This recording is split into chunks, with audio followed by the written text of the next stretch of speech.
ভদ্রভাবে না চলে এসে তাহলে তোর পরিণাম অত্যন্ত খারাপ হবে।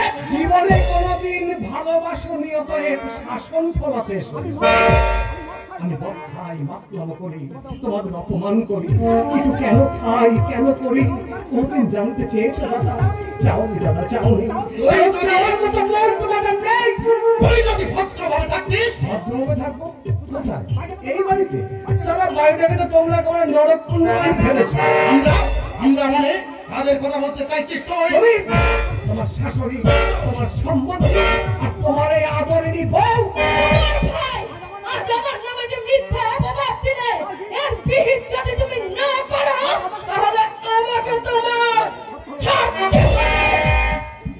বিচিত্র নারীর মন বোঝা বড় দায়। এরা কারে বা হাসায়, কারে বা কাঁদায়, কারে বা আমার দাদার মতো বোকা পেয়ে তাধীন। আমি কিন্তু কথার প্রতিবাদ করছি। তুমি তো প্রতিবাদ করবে, কারণ তুমি তো ওই বলেরই আপন দাদা।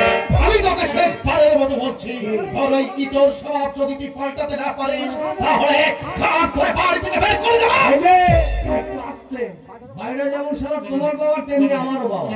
অতএব এই বাড়ি থেকে তাড়িয়ে দেওয়ার অধিকার তোমার নেই। অধিকার আছে কিনা দেখতে চাস তুই? হ্যাঁ, দেখাও দেখাও দেখাও। আমি বাড়ি থেকে চলে গেলে কারখানায় চুরির সুযোগ যে বহু গুণে বেড়ে যাবে সেটা তো আমি ভালো করেই জানি। এ কথার মানে সুমন্ত প্রকার আনতে বলতে চাইছি আমি তোর, এরপরও তুমি আমাকে বাড়িতেই থাকতে বলবো।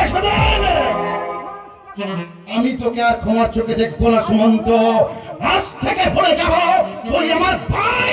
হ্যাঁ, ভাইকে ভুলে গিয়ে সম্বন্ধীকে আঁকড়ে ধরো, উনি তোমার স্বর্গটা সিঁড়ি করে দেবে। বড় ভাইয়ের মুখে মুখে তর্ক করতে তোর এতটুকু সংকোচ হচ্ছে না? তোর এতখানি অধপতন হয়েছে একথা আমি ভাবতে পারছি না।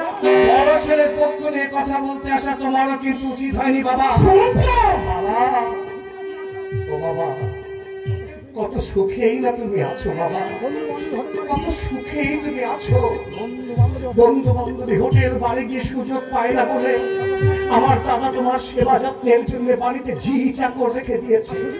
আর শ্বশুর বলে একটা জীব যে বাড়িতে আছে তার অস্তিত্ব হয়তো আমার বৌদি ভুলেই গেছে।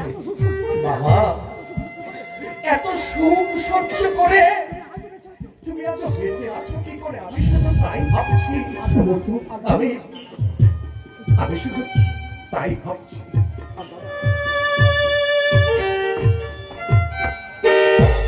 আর দাদা, ভুল তোমার একদিন ভাঙবে। আর